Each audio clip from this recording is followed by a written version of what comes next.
मिलवाया जाए वज़ीर आज़म साहब से, तो वहाँ पे किसी ने मेरी एक भी नहीं सुनी और मुझे वज़ीर आज़म साहब से नहीं मिलवाया गया। और हमें जमहूरिया पाकिस्तान का कानून इस चीज़ की इजाज़त देता है कि एक वुमेन थाने में जाकर कोई तफ्तीशी ऑफिसर हैं औरतों की ऐसे मार पिटाई या उन्हें गंदी गालियाँ निकाले। क्या मुझे श्रीलंका या किसी और मुल्क से अपील करनी चाहिए कि या मेरा बच्चा गुम हो गया, आप आके ढूंढ के दे दें।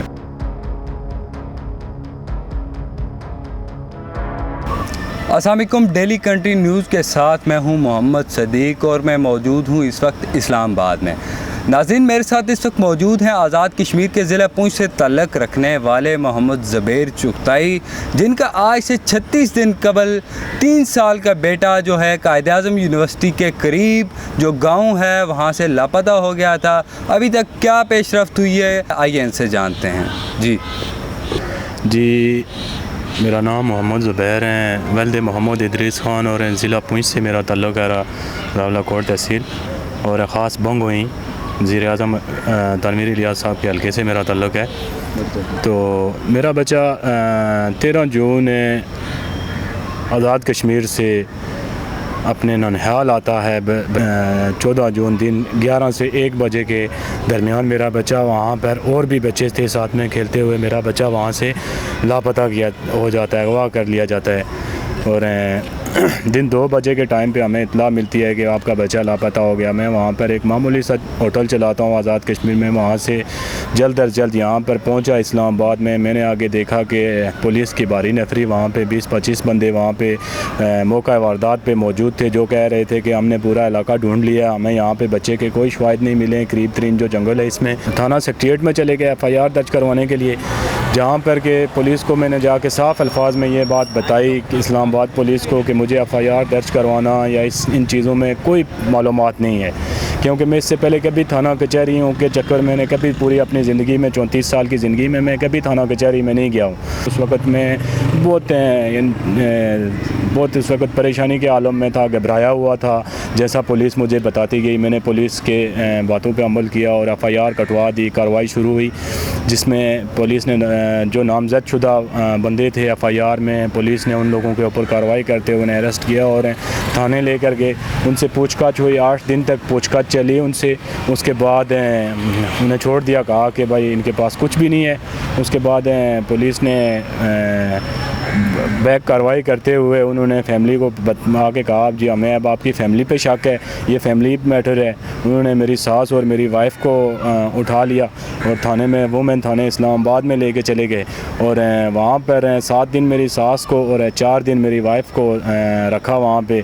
और उनके साथ तशद्दुद किया, उन्हें मारा पीटा। वुमेन थाना इस्लामाबाद में मर्दों की तरफ से वहाँ पे जो कार्रवाई की गई, जो भी वहाँ पे हुआ हमारी औरतों के साथ, वो मर्दों ने किया,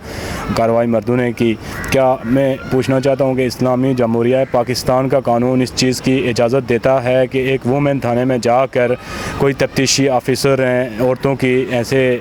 मार पिटाई या उन्हें गंदी गालियाँ निकाले। क्या ये चीज़ हमारे कानून में, इस्लामी जमहूरिया के कानून में ये चीज़ इजाज़त देती है? मेरा सिर्फ कानून नाफिज करने वाले इदारों से इतना सवाल है कि अगर इजाज़त देता है कानून, अगर इस चीज़ की वुमेन थाने में अगर मर्दों की तरफ से जाकर औरतों के साथ अगर मार पिटाई करने की इजाज़त देता है, तो फिर ये इस्लामी जमहूरिया पाकिस्तान नहीं, ये शायद मैं श्रीलंका में बैठा हुआ हूँ, यहाँ पे मेरा बच्चा गुम हो गया, फिर मुझे श्रीलंका या किसी और मुल्क से अपील करनी चाहिए कि या मेरा बच्चा गुम हो गया, आप आके ढूंढ के दे दें। ज़ुबैर साहब, मुझे एक और बात बताइए कि आपने अभी वीडियो में कहा, आपने अभी ज़ाहिर किया कि आपकी जो सास अम्मा हैं और आपकी जो बीवी हैं उनको पुलिस उठा के ले गई और बीवी को 4 दिन थाने में रखा और जो आपकी सास अम्मा है उनको 8 दिन थाने में रखा। तो क्या उसकी कोई वाक़े की उसकी कोई रिपोर्ट दर्ज है? जी देखें, ये सरासर ऐसे ही पुलिस की तरफ से हमें यानी आप ये कह रहे हैं कि गैर कानूनी तरीके से उन्हें घर से उठाया, गैर कानूनी तरीके से उन्हें 7 दिन तक वो वुमेन थाना इस्लामाबाद में तशद्दुद किया गया, किसी जज के सामने नहीं, किसी मजिस्ट्रेट के सामने नहीं पेश किया गया, उन्हें गैर कानूनी तरीके से उन पर तशद्दुद भी किया। कानून नाफिज करने वाले उनसे मेरी अपील है कि इस मामले की फ़ौरन छानबीन की जाए कि आखिर ये क्या मामला ऐसा पेश आया कि पुलिस पुलिस ने बग़ैर कानूनी तरीके से उनको बग़ैर मजिस्ट्रेट के सामने पेश किए, 24 घंटे के अंदर हैं। उन्होंने किसी के पास, किसी मजिस्ट्रेट के पास मेरी वाइफ को या मेरी सास को, वाइफ की अम्मी को नहीं पेश किया, और 7 दिन के बाद मेरी वाइफ और उसकी अम्मी को लाकर ख़ुद ही ASI परवेज़ खान साहब हैं, बग़ैर किसी औरत के या लेडी कांस्टेबल जो जिसे आप कह सकते हैं, वो जो चोरों वाली गाड़ी जिसमें कैदियों को लाते हैं, बैठाकर उनमें लाकर घर उतारा, जो गाँव में जहाँ पर हमें देख लें आपके गाँव के लोगों की तरफ से भी हंसे उड़ाए गए हमारे, के देखें कि किस तरह से ये मैं इस चीज़ की बताऊँ। ज़ुबैर साहब, मुझे एक और बात बताइएगा, आपका बच्चा अगवा हुआ या लापता हुआ आज से तकरीबन 36 दिन पहले, तो आपको किसी पे शक है? अपनी फैमिली में आपकी किसी से दुश्मनी है? जी देखें, मैं एक मामूली सा बंदा हूँ, मामूली सा होटल चलाने वाला बंदा था। मेरी बस यही किसी से दुश्मनी हो सकती है कि शायद मैंने किसी को खाना अच्छा ना बना के दिया हो, जिसकी वजह से शायद कोई तंग आके मेरे बच्चे को लेके गया होटल पे, वहाँ पे किसी ने दुश्मनी कर ली हो मेरे साथ। बाकी यहाँ पे मेरी किसी से कोई दुश्मनी नहीं थी, ना ही वहाँ आज़ाद कश्मीर में मेरी किसी से दुश्मनी है, किसी से कोई दुश्मनी नहीं थी। मेरे बच्चे को जिस बंदे ने भी यहाँ से अगवा किया है, जिसने भी किया है, यहाँ से लापता किया है मेरे बच्चे को, मेरे कानून नाफज करने वाले तमाम इदारों से अपील है कि उसे कड़ी से कड़ी सज़ा दी जाए, ताकि आगे आने वाले वक्त में कोई माँ बाप मेरी तरह ना तड़पें जिस तरह से मैं यहाँ तड़प रहा हूँ। ज़ुबैर साहब, मुझे एक और बात बताइएगा, आपका तल्लुक़ आज़ाद कश्मीर के हल्का ज़िला पुंछ से है, जहाँ से इस वक्त हमारे आज़ाद कश्मीर के वज़ीर-ए-आज़म तनवीर इलियास साहब तल्लुक़ रखते हैं। यकीनन उसी गांव से आपका तल्लुक़ है, तो क्या अभी तक आपकी तनवीर इलियास साहब के साथ कोई इस मामले के बारे में मुलाकात हुई हो या कोई पेशरफ्त हुई हो, उनकी तरफ से कोई तावन किया गया हो, ऐसी कोई बात सामने आई है? जी देखें, मैंने बहुत बार फ़ेसबुक पर पहले वीडियोस भी अपलोड किए हैं कि मेरी मदद की जाए, अपील की हैं मैंने, बहुत जगह पे मैंने अपील की हैं। वज़ीर-ए-आज़म तनवीर इलियास साहब से भी अपील की, हत्ता यहाँ तक कि मैं फ़ेसबुक पर उनका दिया हुआ जो उन्होंने अपने पेज पे अपने घर में जो अवामी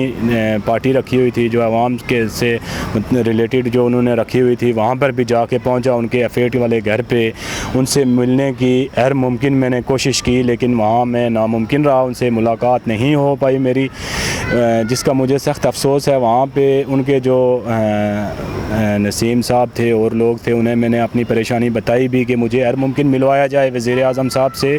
तो वहाँ पे किसी ने मेरी एक भी नहीं सुनी और मुझे वज़ीर-ए-आज़म साहब से नहीं मिलवाया गया, और कह के टाल दिया जाता है कि भाई ये फैमिली मैटर है, इसमें फैमिली इन्वॉल्व है। तो मेरा सिर्फ ये उनसे ये दरख्वास्त है कि अगर फैमिली इन्वॉल्व थी तो आपने मेरी वाइफ को ले जाके तशद्दुद किया, मेरी वाइफ की अम्मी को तशद्दुद किया, आप उनसे बुलवा नहीं पाए, उनसे बच्चा आपने बरामद नहीं करवा पाए 8 दिन में। तो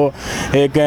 अच्छा खासा तरबूर जो मर्द है वो अगर पुलिस के हथे चढ़ जाए तो पुलिस उससे कुछ भी उगलवा सकती है, तो ये तो फिर एक मामूली सी औरतें थी जिनसे पुलिस ने कुछ भी नहीं उगलवाया, खुद ही आके घर में छोड़ा है। ये कराना ये पुलिस का काम है, कानून नाफज करने वाले इदारों का काम है कि बच्चा कहाँ है उसे लाकर मुझसे मिलवाया जाए, बस मेरी यही अपील है। और ISI आर्मी चीफ जनाब कमर जावेद बाजवा साहब जो हैं, उनसे मेरी अपील है कि प्लीज़ आप मदद करें, आपकी मदद के बगैर ये मामला हल नहीं हो सकता।